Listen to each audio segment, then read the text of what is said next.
بنورنا الدنيا وننشر في الفضاء أملا ونعلي عزم همتنا فمن طلب العلا وصل. رب العالمين والعاقبة للمتقين والصلاة والسلام على سيد الأنبياء والمرسلين سيدنا وحبيبنا وحبيب رب العالمين محمد وعلى آلہ وأصحابہ ومن هدى بهدیہ إلى يوم الدین. اب تک کی کتاب الطہارہ کے تقریباً 3 ابواب مکمل ہوئے، جس میں آخری باب تھا باب ما یقول الرجل اذا دخل الخلاء، کہ جب آدمی بیت الخلاء میں داخل ہو تو کیا پڑھے. اس سلسلے کی پہلی روایت جس میں اعوذ باللہ من الخبث والخبائث مسدد ابن مسرحد نے اپنی سند کے ساتھ، حضرت مسدد ابن مسرحد رحمہ اللہ نے اپنی سند کے ساتھ اس کو بیان کیا. عبد الوارث اور حماد دونوں کے درمیان لفظ میں اختلاف ہے.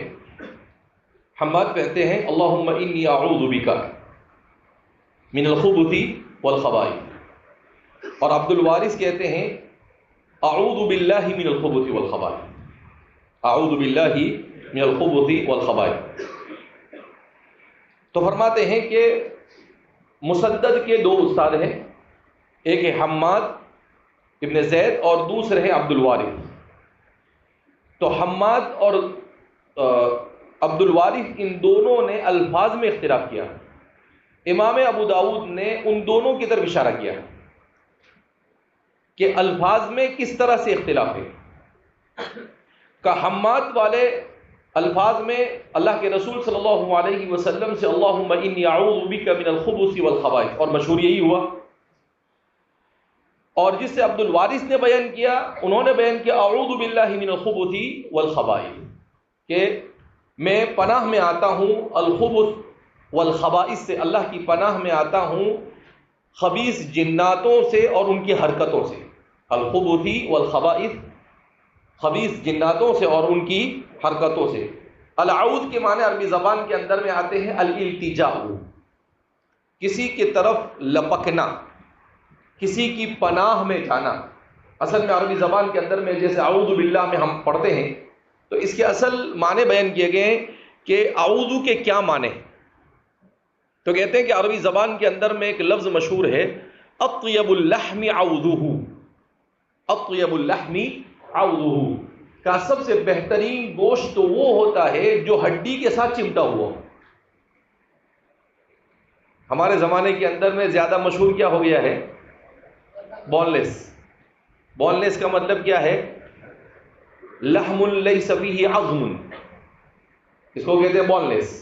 بون لیس کا بون کے معنی ہڈی اور لیس کے معنی نہ ہونا، تو بون لیس کا مطلب بغیر ہڈی کا گوشت.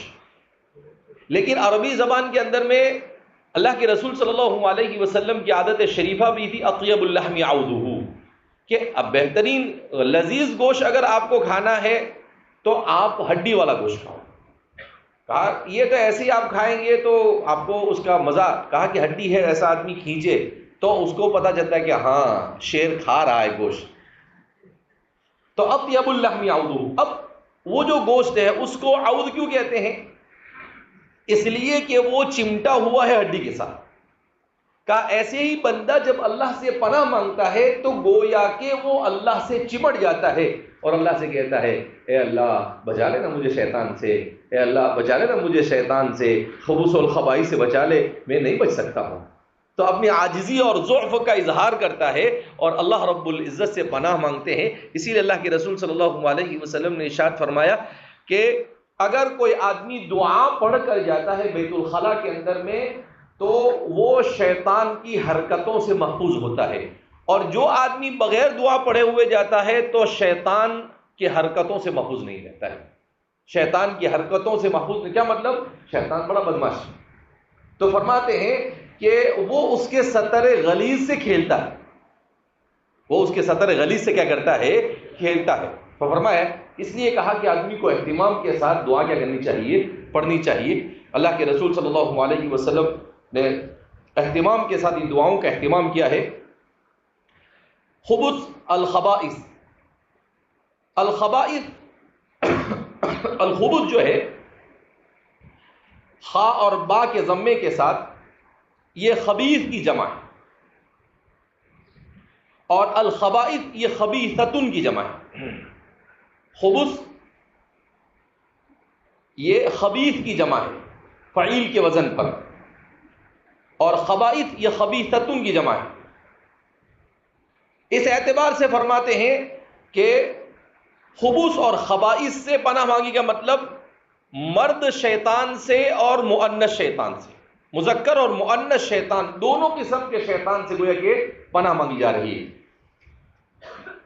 البتہ بعض حضرات نے کہا کہ اس کو الخبث والخبائث بھی پڑھ سکتے ہیں،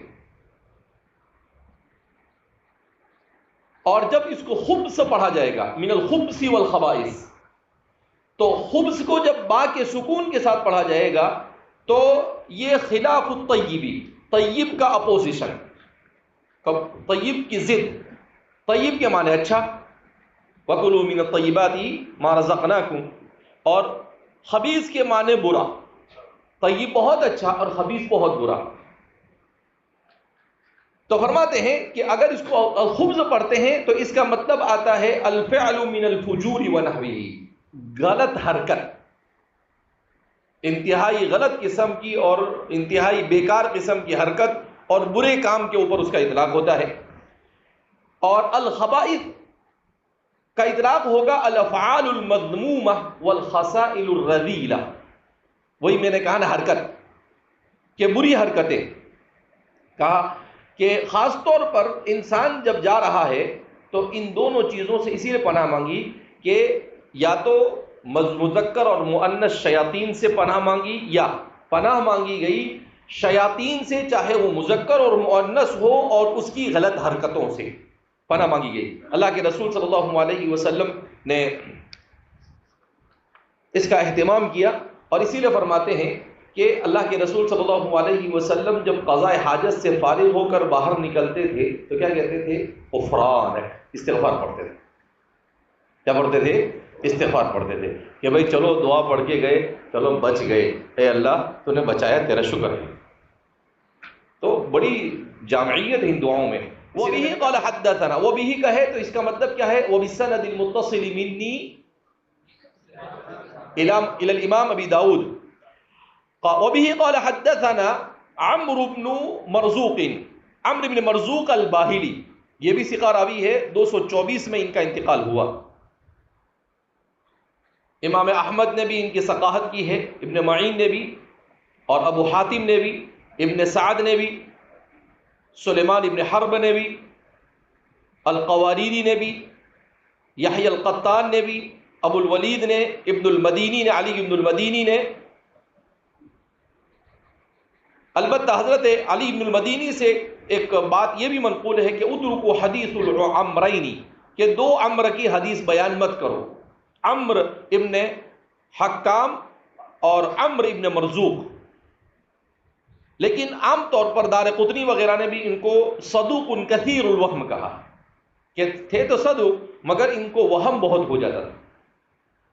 حاکم نیشابوری ان کے بارے میں کہتے سیء الحفظ، ان کا حافظہ اتنا زیادہ اچھا نہیں تھا۔ البتہ ابن حبان نے ان کو ثقات کے اندر بیان کیا ہے۔ یہ محدثین کے نام اس لیے لے رہا ہوں کہ یہ سب وہ محدثین ہیں جن کے کہنے پر راویوں کے اوپر احکام جاری کیے جاتے ہیں، تو آپ کو ان لوگوں کے نام کم سے کم معلوم ہونا چاہیے۔ تو ابن حبان اپنی کتاب الثقات میں ان کا ذکر کرتے ہیں اور کہتے ہیں ربما اخطا، کبھی کبھی ان سے کیا ہو جاتی تھی؟ بھول ہو جاتی تھی۔ البتہ امام بخاری ان سے روایت کرتے ہیں مگر کسی ثقہ راوی سے مقارنت کے ساتھ، کوئی دوسرا ثقہ راوی بھی اسی طرح کی بات بیان کرتا ہو تو 224 میں ان کا انتقال ہوا ہے۔ حدثنا عمرو بن مرزوق قال اخبرنا شعبۃ عن قتادہ، کہ بیان کرتے ہیں شعبہ ابن دعامہ السدوسی، اس سے قبل ان کا ذکر ہو چکا ہے۔ ان کے بارے میں آتا ہے کہ ثقہ اور ثبت راوی تھے، لیکن کچھ چیزیں تھیں جو ان کی طرف منسوب کی جاتی ہے۔ نمبر ایک، مدلس تھے، تدلیس کرتے تھے، یعنی اپنے شیخ کو چھوڑ کر اپنی سند کو عالی کرنے کے لیے بیچ میں شیخ کو چھوڑ کر اس سے پہلے والے شیخ کو بیان کر دیا کرتے تھے۔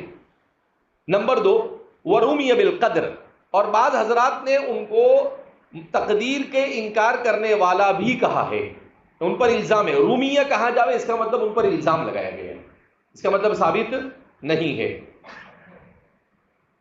ان کے بارے میں آتا ہے کہ ولد اکمہ، کہ آپ اکمہ پیدا ہوئے۔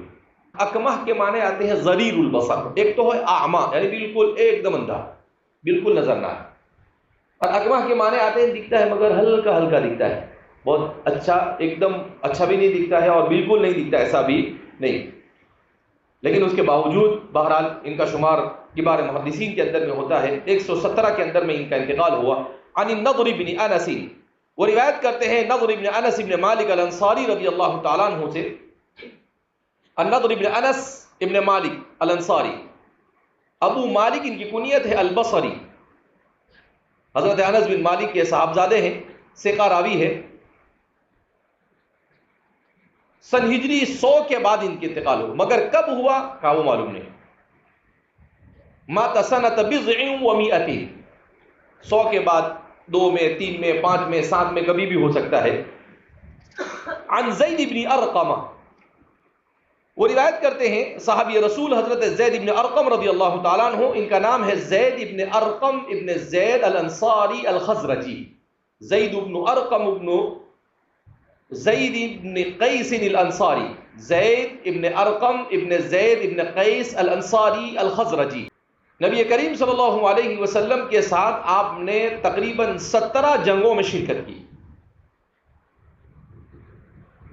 سب سے پہلے آپ نے جو شرکت کی وہ غزوہ خندق اور غزوۃ الاحزاب میں، گویا کہ بدر اور احد میں شریک نہیں ہو سکے آپ نے کوفہ میں سکونت اختیار کی، اور جنگ صفین میں جو حضرت علی اور حضرت امیر معاویہ رضی اللہ تعالی عنہما کے درمیان ہوئی، حضرت علی کے رفقا میں سے تھے آپ، وشہید صفین مع علی وکان من خواصہ، بلکہ حضرت علی کے خاص اصحاب میں سے تھے۔ آپ کا انتقال مختار الثقفی کے زمانے میں کوفہ ہی میں ہوا، سن ہجری 66 میں۔ مختار الثقفی، اللہ کے رسول صلی اللہ علیہ وسلم نے ایک روایت میں ارشاد فرمایا کہ بنو ثقیف میں 2 لوگ پیدا ہوں گے، ایک ہوگا ظالم اور ایک ہوگا کذاب۔ تو صحابہ نے دونوں کو دیکھ لیا، تو فرماتے ہیں کہ اللہ کے رسول نے بنو ثقیف کے جس کذاب کو کہا تھا وہ اس کو کہتے ہیں مختار الکذاب، اسی لیے اس کا نام بھی مشہور ہو گیا مختار الکذاب۔ اور جو ظالم تھا وہ حجاج بن یوسف۔ دونوں کا حضرات صحابہ فرماتے تھے کہ اللہ کے رسول نے انہی دونوں کی طرف اشارہ کیا تھا۔ یہ مختار جو تھا، یہ اس نے نعرہ تو اچھا لگایا مگر اس کی نیت اور ارادے اچھے نہیں۔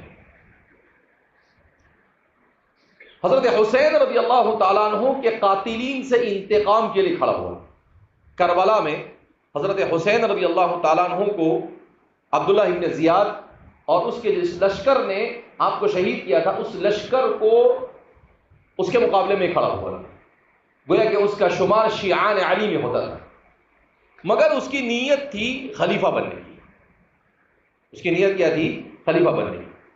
بہرحال اس نے کوفہ پر چڑھائی کی، مختار ثقفی نے، اور چڑھائی کرنے کے بعد ان تمام لوگوں کو پکڑ کر چن چن کر مارا جنہوں نے حضرت حسین اور آل بیت کو شہید کیا۔ خوب مار پلائی، ایک کو بھی بخشا نہیں اس نے، بہت مارا۔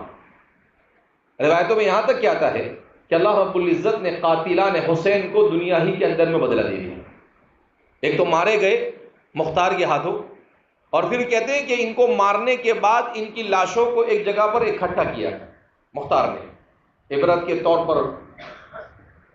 تو جیسے ہی ان کی لاشیں ایک جگہ پر قاتلین حسین اس لشکر میں جتنے تھے ان کے، تو فرماتے ہیں کہ ایک سانپ نمودار ہوا تاریخ کی روایتوں میں، اور وہ سانپ ان میں سے ہر ایک کے منہ میں گھستا تھا اور پورے بدن میں سے چکر لگا کر ناک سے باہر آتا۔ کہا کہ لوگوں نے وہاں پر اپنی آنکھوں سے دیکھا، سارے کے سارے حضرت حسین کے اوپر ظلم کرنے والے جتنے تھے اور آل بیت پر ظلم کرنے والے، کہا دنیا ہی میں انہوں نے ان کے اوپر عبداللہ بن زیاد اور اس کا جتنا لشکر تھا سب، تو مختار ہی نے اس کو پھر مختار کچھ دنوں، پھر اس کے بعد یہ نبوت کا دعویٰ کر بیٹھا تھا.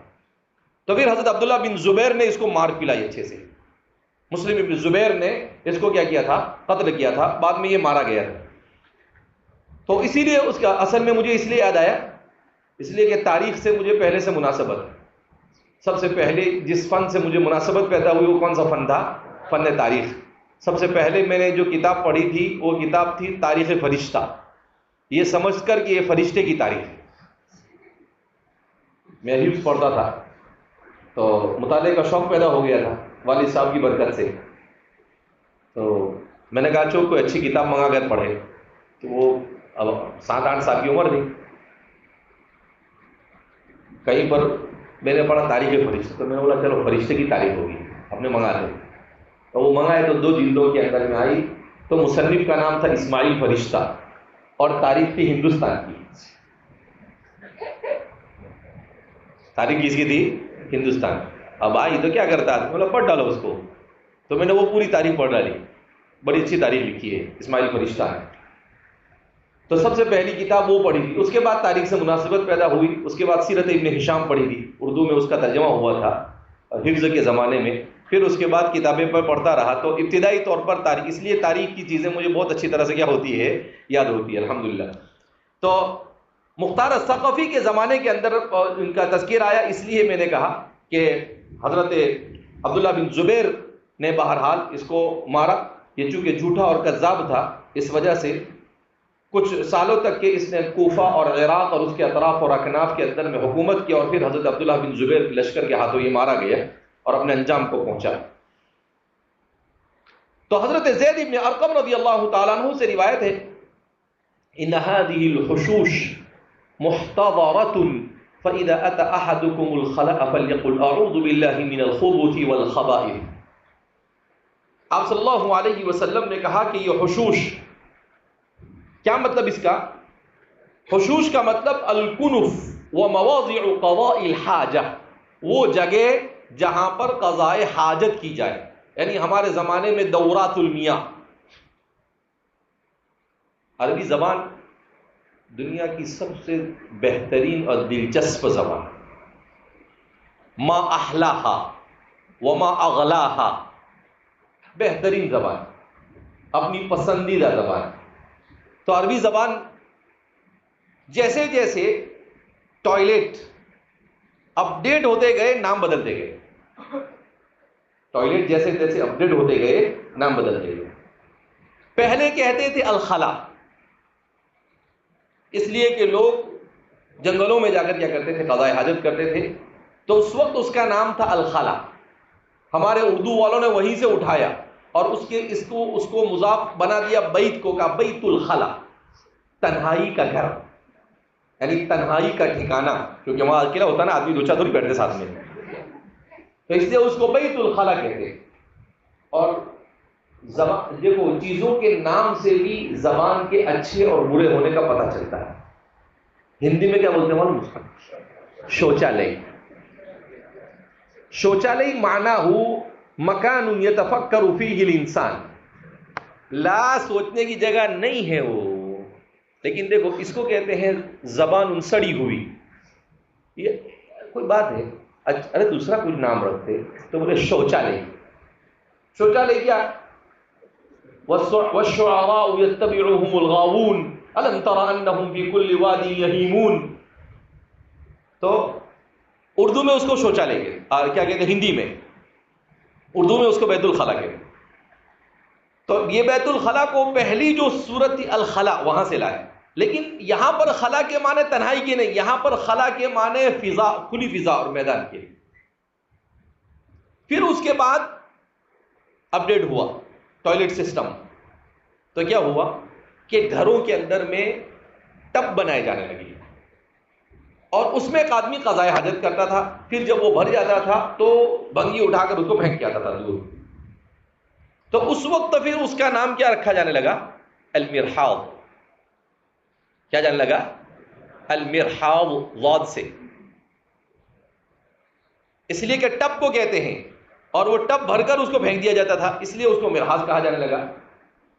پھر ہمارا زمانہ آیا تو ہمارے زمانے کے اندر میں ٹب سسٹم ختم ہو گیا، اب فکس کر دیا جاتا ہے، آدمی قضاء حاجت کرتا ہے اور فلش دباتا ہے اور آ جاتا ہے باہر. تو اب اس کا نام رکھا دورۃ المیاں. اب کیا نام رکھا اس کا؟ دورۃ المیاں، ای مکان فیہ یدور الماء، وہ جگہ جہاں پر پانی گھومت ہے. کیا آپ نے فلیش دبایا، پانی کو گھمایا اور آگے باہر آ، تو اس لیے اب کیا کہتے ہیں اس کو؟ دورۃ المیاں. اللہ کچھ سمجھتا ہے کہ نہیں؟ ہاں. اب آگے جا کے کچھ اور آئے گا تو اور نام بدلے گا. عربی زبان ہے، اپ ٹو ڈیٹ زبان ہے. یہ کیسی زبان ہے؟ Up to date. زمانے کے ساتھ، ناموں کے ساتھ، چینجنگ کے ساتھ چینج ہوتی رہتی ہے. اس کے پاس الفاظ کی کوئی کمی نہیں ہے اور اچھا ہی نام رکھتے ہیں. بہرحال تو فرماتے ہیں کہ ان هذه الحشوش، اللہ کے رسول صلی اللہ علیہ وسلم سے بات فرمایا کہ الحشوش یہ اصل میں جمع ہے حشن کی. اس کی جمع ہے حشن کی. اور حش کس کو کہا جاتا ہے؟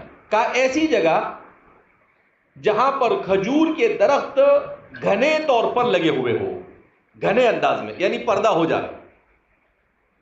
گھنے کھجور کے درخت 4-5 ایک ساتھ ایسے کھڑے ہوئے ہو تو جس سے پردہ ہو جائے، اس کو کہا جاتا ہے.